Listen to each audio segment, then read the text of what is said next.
J'ai hésité à vous en parler en même temps que le régime militaire qui promettait de perdre 5 kg en 3 jours, parce que c'est une méthode qui vous promet de perdre 4 kg en 3 semaines. Et puis je me suis dit qu'une vidéo à part c'était intéressant parce que là on vous propose déjà 4 kg en 3 semaines. Vous vous souvenez que j'ai dit que moi en marchant 1 heure par jour tous les jours, en un mois j'avais perdu 3 kg sans modifier mon alimentation. Et puis c'est plus présenté comme une méthode que comme un régime, puisque c'est intitulé la méthode Tokyo-Paris. L'idée c'est de mincir en s'inspirant de la cuisine japonaise. Et en fait ce qui est marrant c'est que ça vous est présenté avec la promesse de perdre 4 kg en 3 semaines, mais quand vous regardez, ça ne fonctionne pas du tout sur 3 semaines. Rendons à César ce qui appartient à César, on doit cette méthode à une nutritionniste qui s'appelle Sophie Ortega, qui s'est inspirée en 2014 des japonaises, parce qu'à la base, ça s'adresse aux femmes. J'avoue que j'ai pas l'intention de tester là tout de suite pour savoir si ça fonctionne sur les hommes, mais ça m'intéresserait quand même de le tenter un de ces 4.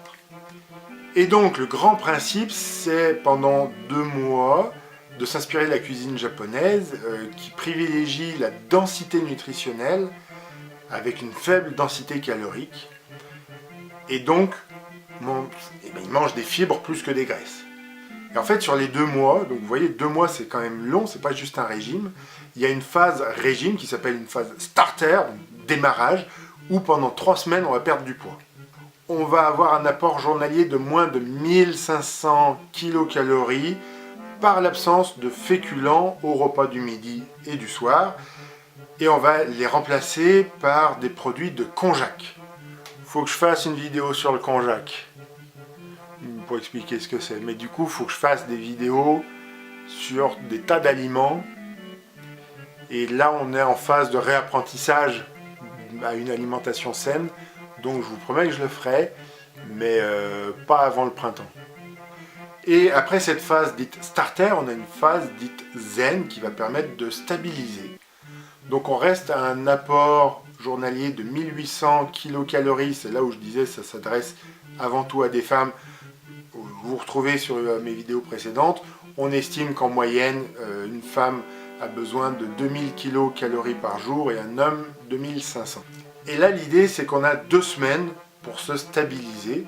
Et après, on repart sur une autre phase starter, qui devrait du coup s'appeler un restarter, non? Et en fait, c'est ça, c'est l'alternance entre des phases starter et des phases zen, de stabilisation.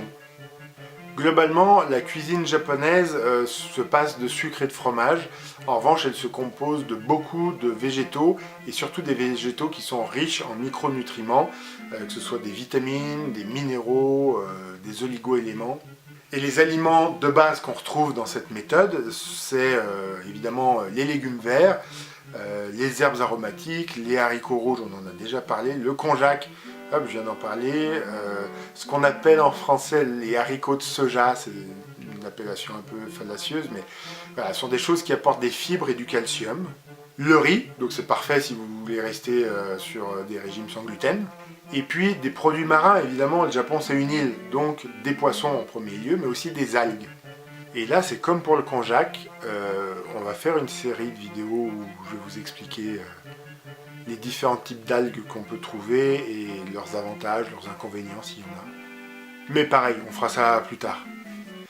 Il y a des corps gras, principalement avec de l'huile de colza ou de l'huile de sésame qui sont très riches en oméga 3. Et puis on fait cuire tout ça à très haute température pour que ça aille plus vite et que ça n'ait pas le temps de dénaturer les qualités des aliments. Vous connaissez le wok?